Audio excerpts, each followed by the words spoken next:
Hi creative friends, this is Sreya and thank you so much for being here. So I allowed this to dry for about 3 days and I think that I can work over top of it. I'm not 100% sure. I do live in a very humid climate, but I just wanted to bring this up closer so you can see what's going on. There's so much about this that I am really loving. Now, can you see how the oil sticks just have so much luminosity and depth to them that you can't really get from acrylics, or I can't get from acrylics, and you can't even really get that from oil pastels. There's something about the oil sticks that just adds a whole different dimension to it. So I'm really glad that I am using it on this spread so I can kind of hopefully it's completely dry and I can work over top of it. I'm gonna know once I put stuff on top of it and if it doesn't take, because if it's completely dry it should take.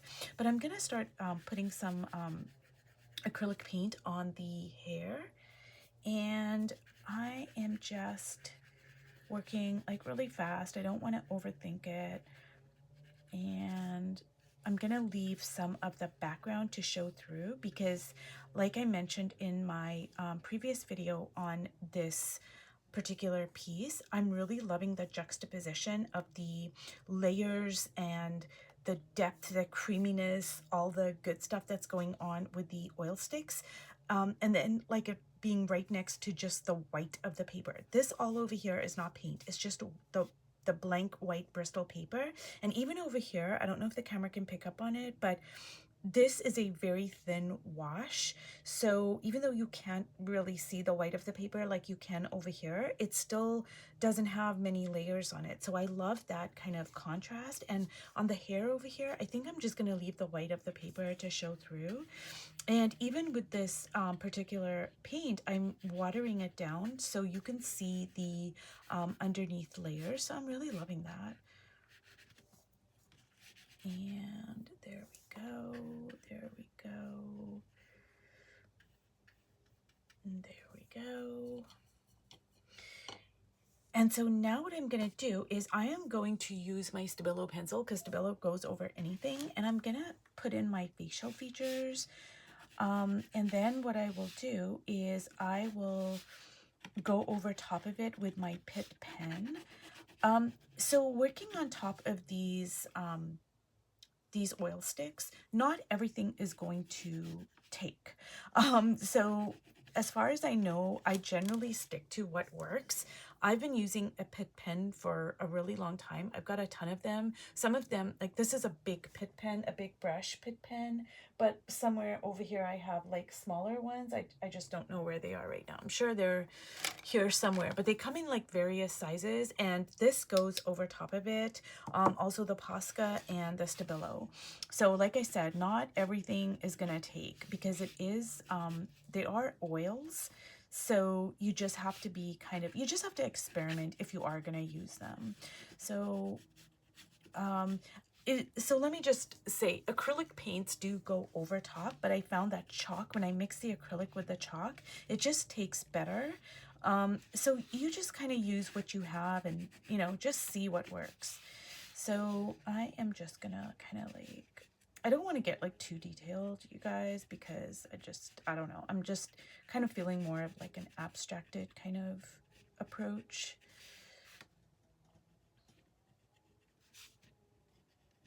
So, and I'm sorry for that noise, you guys. I think somebody's getting like trees trimmed or something, but it's just kind of a bit distracting, that noise, if the camera's picking up on it. So I'm really loving that actually. And I like that like kind of sketchy look. So I'm gonna make her eyes closed here. I'm kind of feeling it. And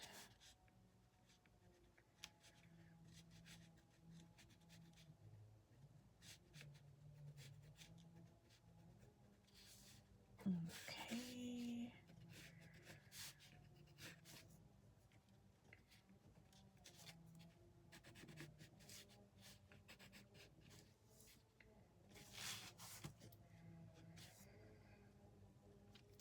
Alrighty, so now what I'm going to do is I am just going to kind of block in some of the, like say over here, I'm going to block in the eye, the whites of the eye here. Now I am using chalk paint, so the chalk paint actually goes on very well over these oil sticks, but like, you know, the acrylic paints by itself, it's not that it doesn't go over well.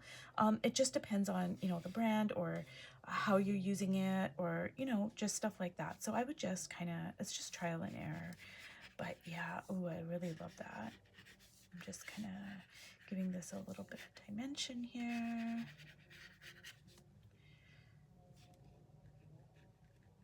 And I'm really loving this kind of sketchy feeling to this. Now I'm gonna mix some red paint with my chalk paint. And this is what I meant when I showed you guys the video of my favorite art supplies, you guys. I just mix my chalk paint into my regular acrylic stuff. And when I'm working in my art journal, like I said, I don't know if that's what prevents it from sticking. And oh, while I'm working here, let me just address a point. So somebody made the comment, which I really appreciate, by the way, you guys, when you guys leave me comments. So somebody left a comment that you can apply a spray varnish over top of your pages so that it can prevent sticking. And you guys, I just want to say that any kind of spray that you put, whether it's a you know, whether it's like they have pastel adhesives to prevent it from moving, or whether it's a like a varnish type of thing, any kind of spray you are going to put over top of your pages, it is going to dull your colors a little bit. And actually for me, I find that it dulls it quite a lot. So I don't spray anything.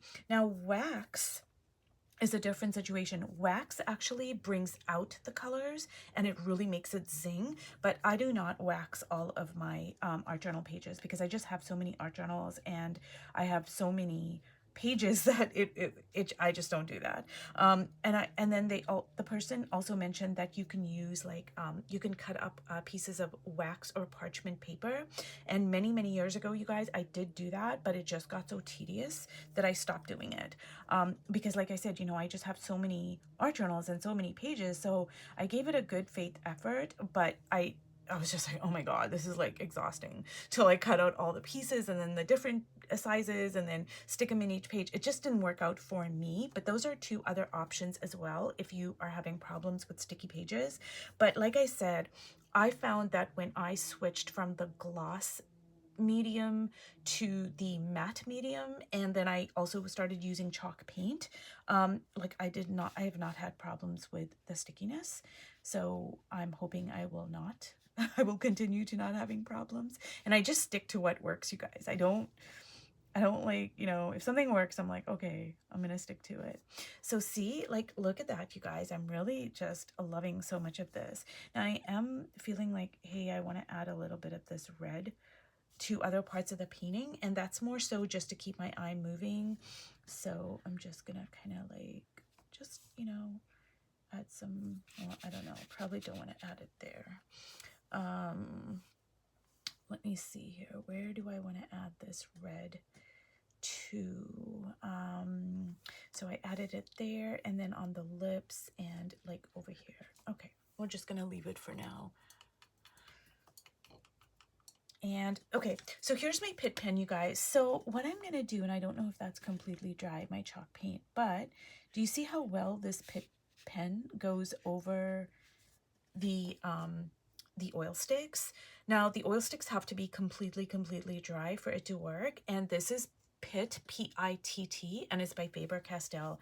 I want to say that these pens, depending on the size, this is a big brush, so it might be a little bit more expensive than the smaller ones.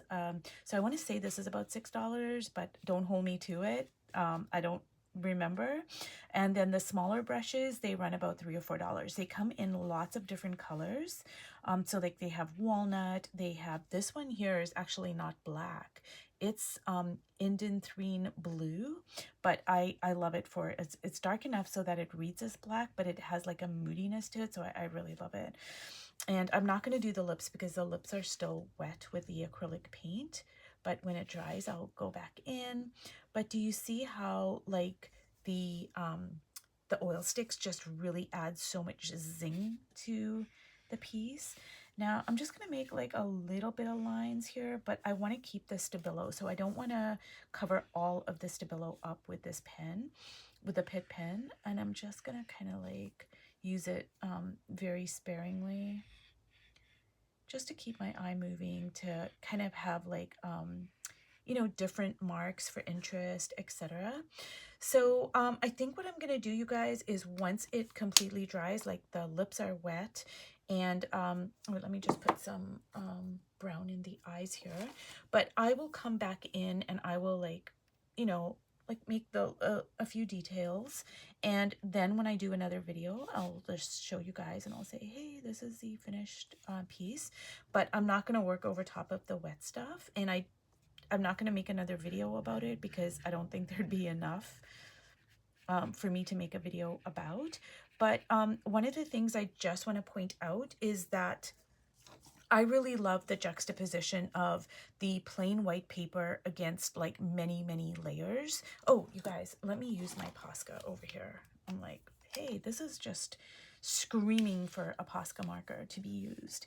So I really love the juxtaposition of a lot of layers with just right next to like just the blank white paper, or like very say this is a very thin wash over here. So I really love that, you guys. It's just so interesting to me. And when you're art journaling and, you know, you're telling a story, because that's kind of what I look at art journaling as, you know, you're just telling stories, and then I just think that the layers are just the different layers of the stories. So it's just another vehicle for me to tell my story, but it's also visually interesting. It keeps my eye like focused on the painting and moving around, and like I become curious about it. So it serves many purposes. So I'm really loving her little halo there.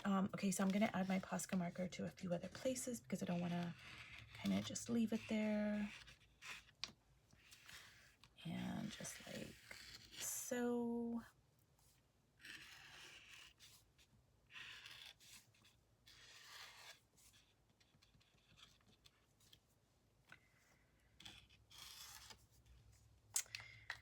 And I think I'm just going to add a little bit there.